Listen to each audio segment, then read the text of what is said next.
Welcome back, everyone, to the final installment of Killer7. One more, baby.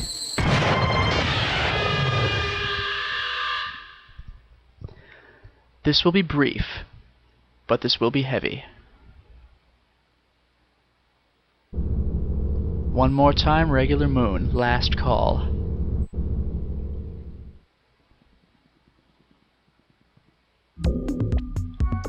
Battleship Isle. That's it, that's where we are. The destruction of Battleship Island in the North Pacific. Number 43. Showdown. 3 years later.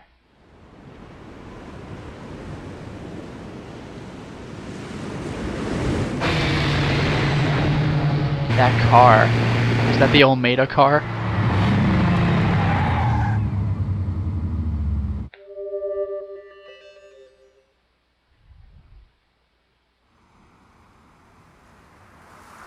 No more brown eyes, we got piercing green. Jesus.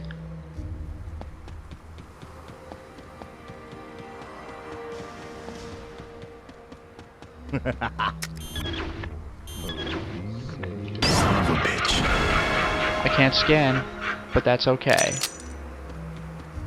Watch this. Son of a bitch, son of a bitch, son of a bitch, son of a bitch. Yeah.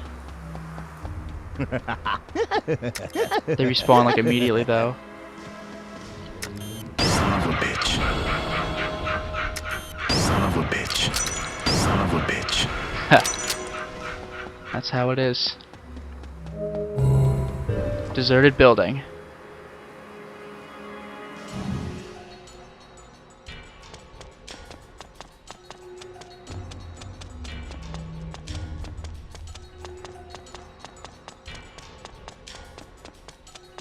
Hold on.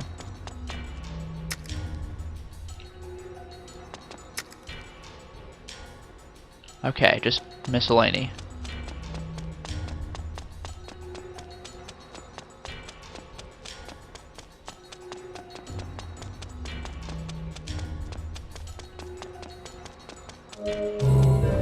Okay, we're out to the courtyard then.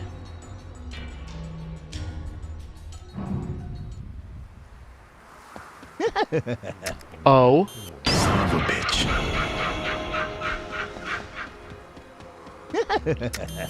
Don't mess with me.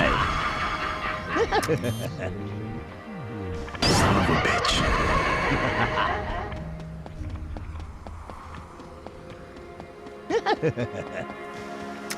Son of a bitch, son of a bitch, son of a bitch.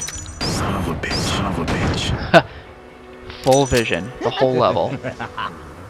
Oh dear. Son of a bitch.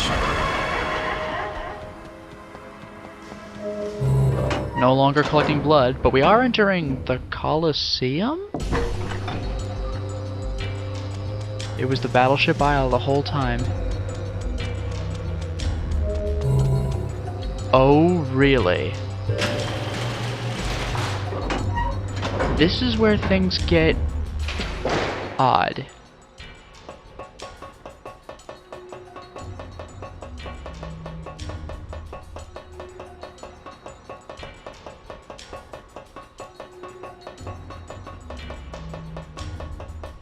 They're really setting this one up.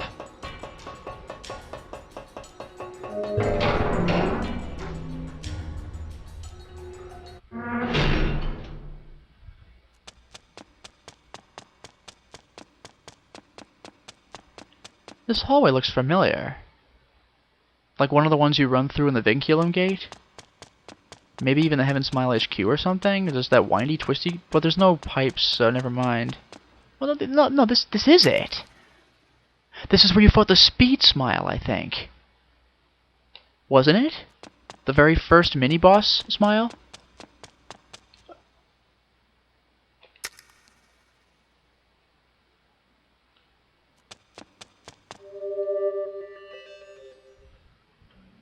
You boys are almost done. You don't need to go around killing everybody anymore.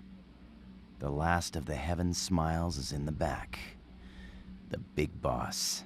Who?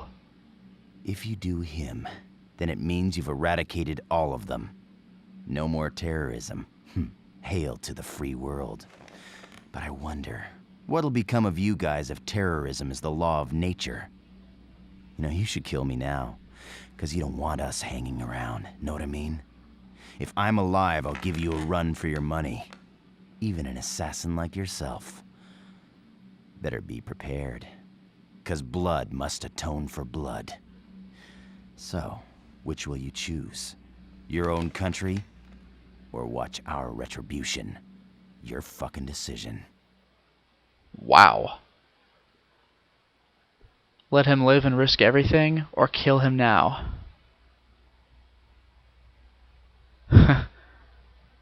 I can't even call this a moral choice because I don't know which one to choose. What happens if I'm a nice guy?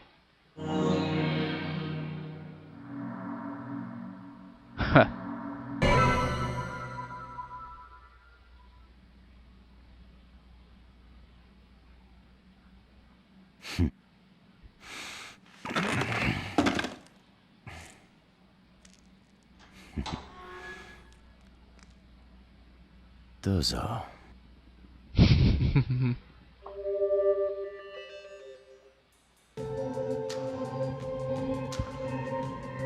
This is the Harmon's room music.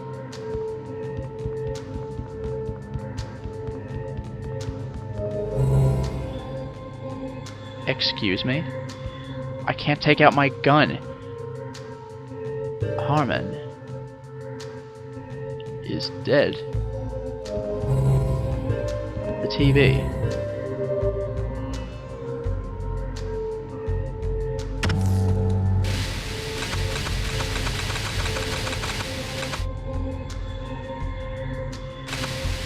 Nothing.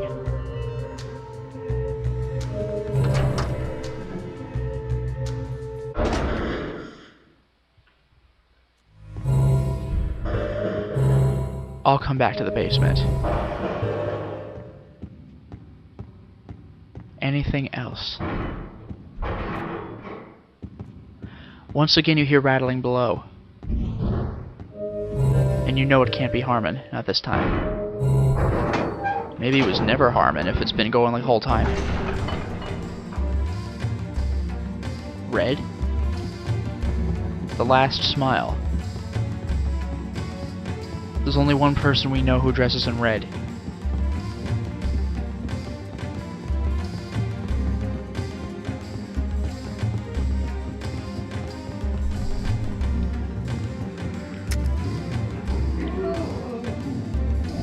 You were a smile the entire time, you son of a bitch.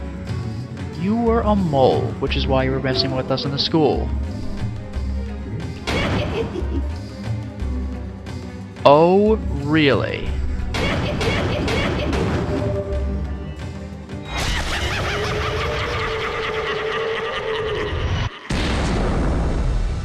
Kunlan?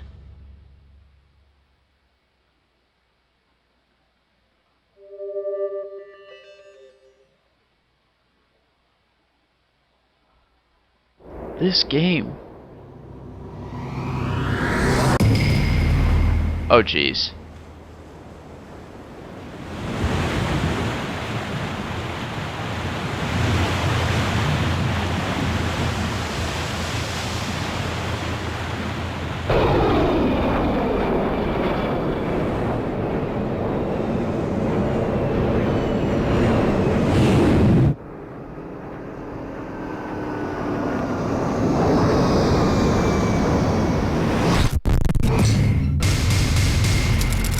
Retribution definite. In the year 2014, the UN Allied Forces launched a full-scale attack on the United States. Holy crap.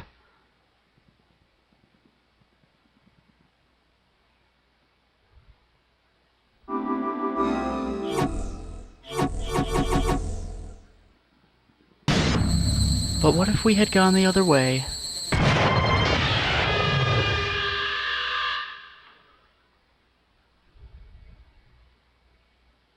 Let's see what happens.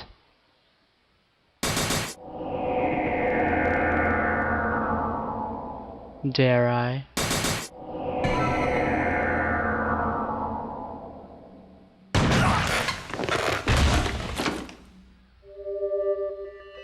Let's see how this affects the conclusion.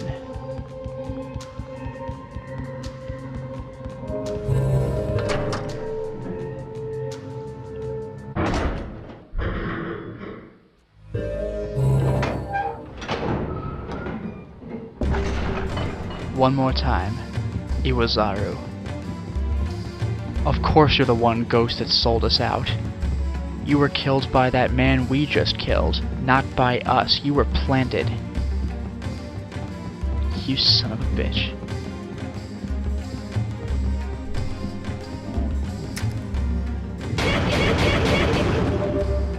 Let's see what we make of this.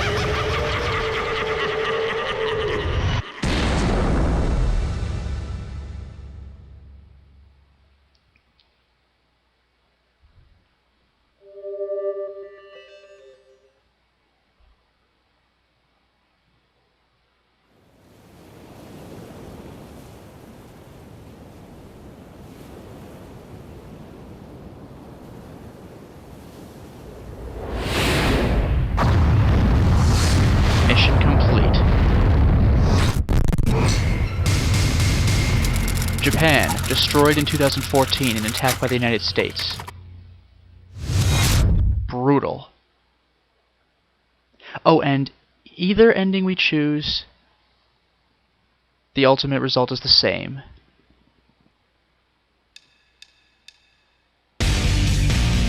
Jesus.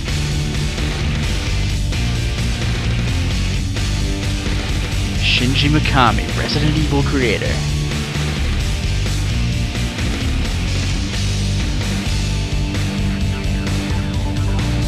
I love this song.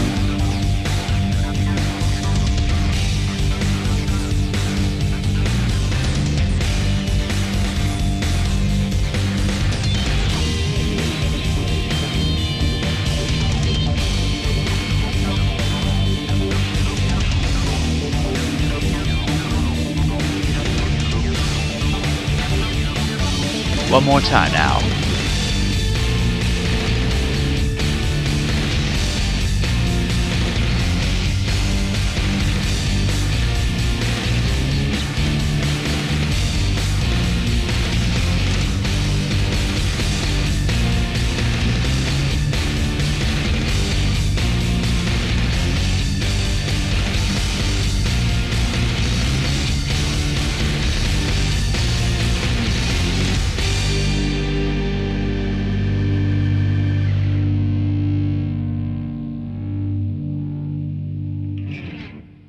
But wait.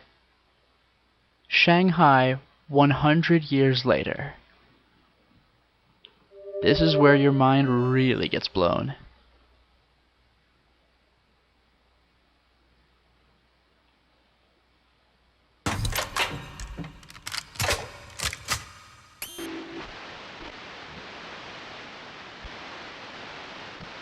One last shot. One last shot that hits.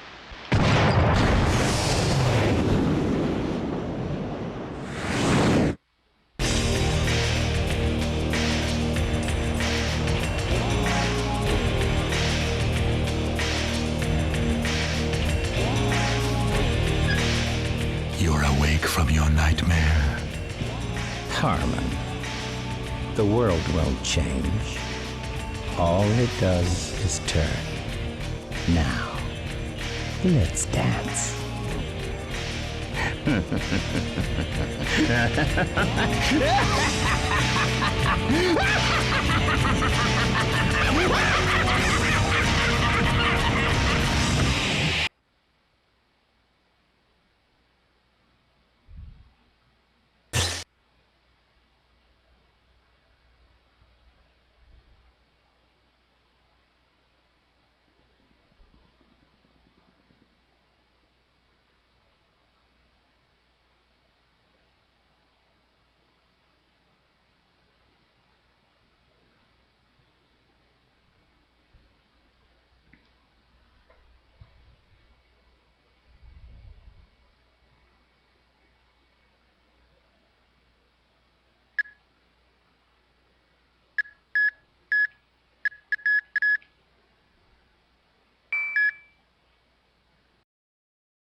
Now remember when I first started the game you saw a bit of a different thing highlighted here?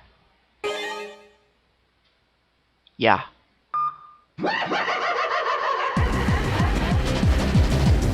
A new personality will awaken. Difficulty setting, Bloodbath. I'll skip through the opening cutscenes to save you the trouble. I've already indicated that during the fight with Curtis, the pigeon will no longer coo, so you have to pay careful attention to its neck. Also, some of the puzzles are slightly changed. The candle puzzle, for example, instead of 1, 2, 3, 4, 5, is I think like Roman numerals or something. It's not really any harder. The trick is twofold. Number 1, you can no longer see critical points glowing. You must guess and check limbs or head, or put enough serum into a smith to unlock critical lock-on mode, where you automatically aim that way. But number 2, far more important, as if collecting blood weren't hard enough, enemies deal quintuple damage, meaning aside from projectile attacks, regular attacks will just kill your ass. You cannot be hit in Killer 8 mode. It is so hard. To counteract that, you have this.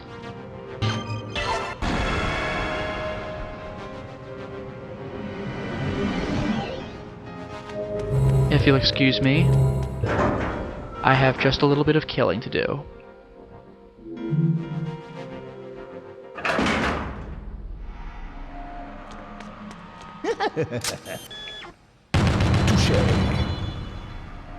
Touché.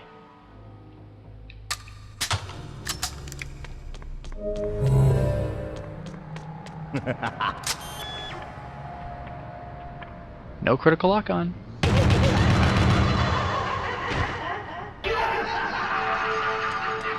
You gotta guess the critical points. You gotta guess.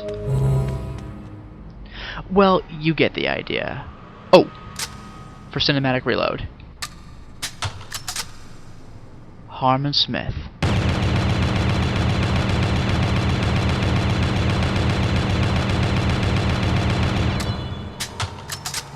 Yeah, you have to reload, but not during battle you won't. That's quite the clip. There's one more thing I want to show you. Let me reset the game. You see, as difficult as Killer 8 mode was, and believe me, it was goddamn difficult, I did beat it. And you do get something for beating it.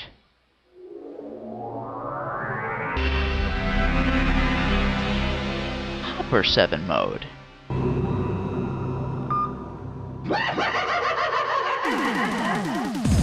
Face the swarm, a horrific heaven smiles awakens. Rave on, baby!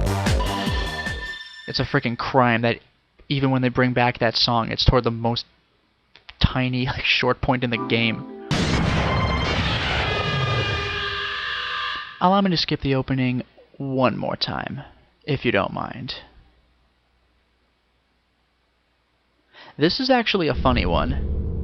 It's a joke mode, probably to ease the tension from the hell that was Killer 8 mode. Because, again, trust me, that sucked.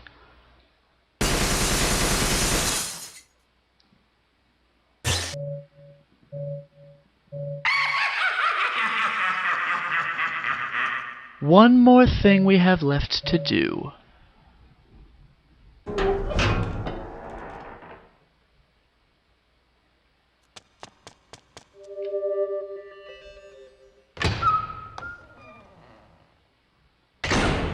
You don't want to go any further. It's dangerous. My friends are all dead. They were all murdered by people that look like this. I have been chosen. Hopperman!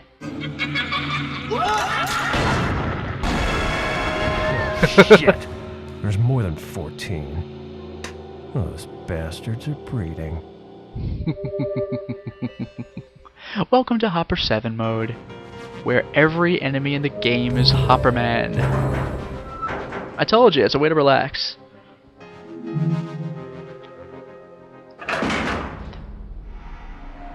Remember, this game was made by Grasshopper Manufacture, so Hopperman's a guy dressed like that. Huh?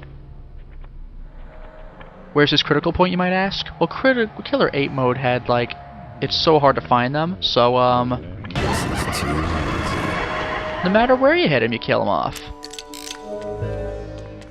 This is too easy. You will combo every goddamn thing. Of course, the game would get boring after a while, so Hopper 7 mode is without Harmon, as you might imagine, it's 7, and also it's only this first level. You do not play the rest of the game. It's just kind of a trial run in level 1, just to ease the tension, as I said. Pretty fun, huh? I love this goddamn game. Well, we've done it. We have beaten the first game in our Suda51-a-thon, Killer7. As I've said, this game is freaking awesome. It's probably my favorite Suda51 game. And that's not to discredit the others, but I mean, just look at this game. It's freaking awesome. And I will say that, from what I've seen, it's probably the most serious of Suda51's games, because when you really think about it, the others we're going to cover, No More Heroes 1 and 2, you've got this crazed otaku running around fighting people with a lightsaber, you've got Shadows of the Damned, which has a darker premise, but you'll see where that humor comes from. That game is off the wall. And Lollipop Chainsaw, you're a ditzy cheerleader cutting up zombies with a chainsaw in high school. Come on. But as for this game, oh, wow, is it fantastic. Although I probably have a little bit of explanation to do regarding some elements of the plot. What the hell was even happening? Am I right?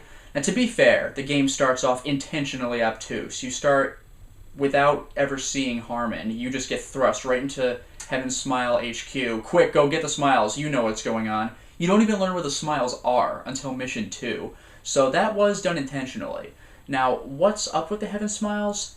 Well, as Andre Almeida said, they seem to be some sort of infection. Perhaps they're given to people involuntarily. I don't know how they got so many people, though. I don't know what they did to spread it. But Andre Almeida himself was injected with a syringe. So there's that. He transformed immediately. To be fair, it was a boss smile, but who knows, right?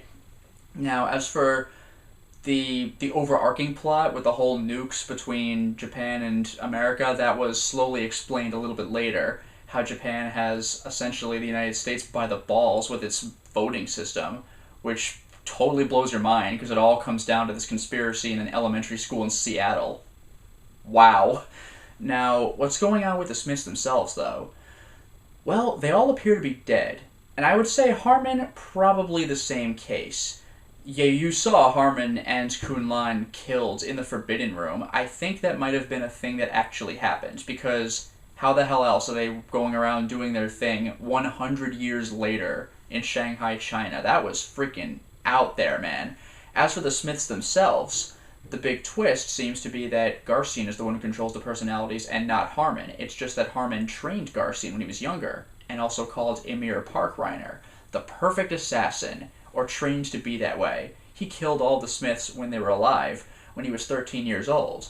This does throw a bit of complication into the process, though, because we were told earlier that Curtis Blackburn was the one who killed Dan, but then we saw that Emir killed Dan. So does that mean Dan got killed a second time by Curtis, or a second time by Emir? I'm not sure. Either way, the Smiths as they are now are dead, including Garcian, because Emir had a definite death date. And in fact, when we shot him in the eye, you saw him blow his own brains out. So that might have been a sort of reflection of a past event. So the Smiths are dead, which actually also explains why Andre Almeida's blood didn't just murder them immediately. Because that blood, he said, was riddled with all sorts of diseases, and he survived them all. So if you got hit with that blood, you're essentially getting covered with a billion diseases. So everyone in that vicinity would have died, except for Almeida's followers, because they had been slowly partaking of his blood over time. Ew. And the Smiths, because they're already dead, they can't be killed. Which goes to show you, when they're killed, Garcian just walks up and resurrects them, like you do. Not a problem. Interestingly enough, because the Smiths are dead, it appears that they're entirely under the control of Garcian. You notice they don't have, with maybe the exception of Dan, too much of a personality. They just go in, get their job done. And the reason I bring this up as something interesting is because it seems that when they were alive, other parts of the game tell you this. I think it was Arumite in Harmon's room. That little tidbit of information, Dan and Coyote apparently hate each other, or at least did when they were alive, because they were rivals for Coyote's affection. There's an interesting piece of information. So it's like little things like that. The game gives you bits of information that you might otherwise have missed, which is kind of cool. One thing was confusing. You saw that Samantha was dead, possibly raped. Her pants were kind of open at the end, which was really unsettling. By whom? Maybe Harmon? She was like that when we got there. I don't know. Now, the reason I bring this up is because when you get that last pigeon message from Johnny Gangnan, it says, I'm coming to kill you, da-da-da-da-da, but then he's cut off, and the message is finished by Samantha. And this is after we saw her body. Like, don't worry, Smiths, we got this. So that indicates to me perhaps Harmon killed Samantha, and now she's a fully loyal member of the Smith Syndicate. Obviously not A. Smith herself, but she's finally gone all the way and now is servant mode permanently. She doesn't have that extra bit of personality complicating things, like you'd imagined people like Dan or Coyote might when they were still alive. Those appear to be rather brash people. And what was up with that little kid at the Vinculum Gate who always tells you the bosses that are coming up? But then he gives you his little story. It seems that, well, he said straight up he wasn't having anyone pay attention to him, including his parents. So as a cry for attention, he just started killing people. And it got to the point where he was completely out of control. It seems that his own parents hired Emir to kill him, which is just such a tragic story.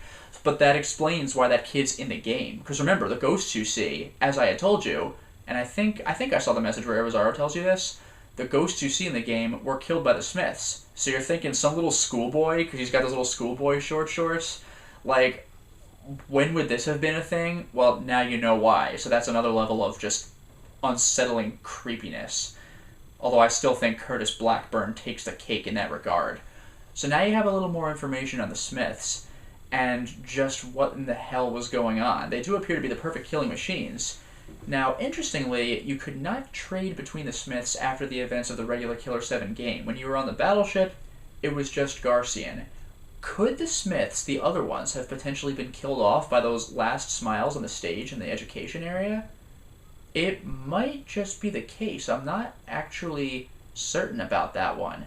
But Garcian still lives on, and apparently so does Harmon. Either way you beat the game, bad things happen. Either Japan is just wiped off the map, or World War III starts. There is no happy ending. It's just who's going to instigate things first.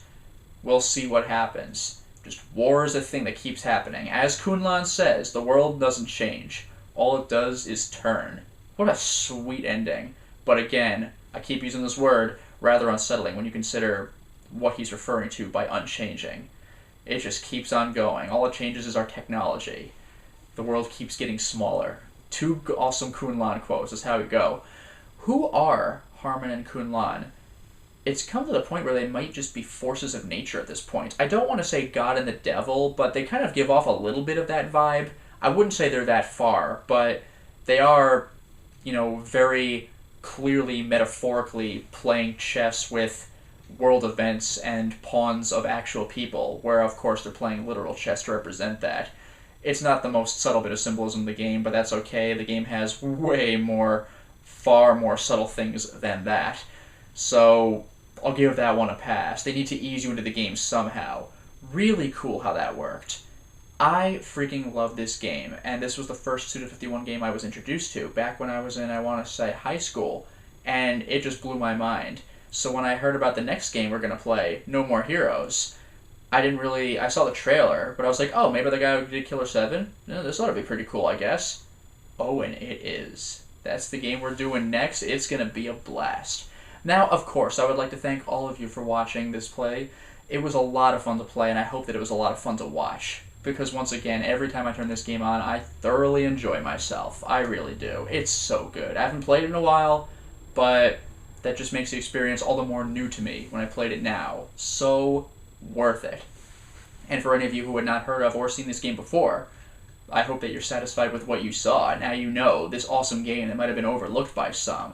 Again, totally worth it. I suggest picking it up. And of course, I would also like to thank the people who submitted title cards to me. So, in order of submission and therefore order of appearance, I would like to thank MeGamer, Karina Gonzalez, and for the first time, Max Liebig. All of your work is amazing. Thank you so much. And again, thank all of you for watching. So No More Heroes coming up next. Until next time, everyone.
bastard.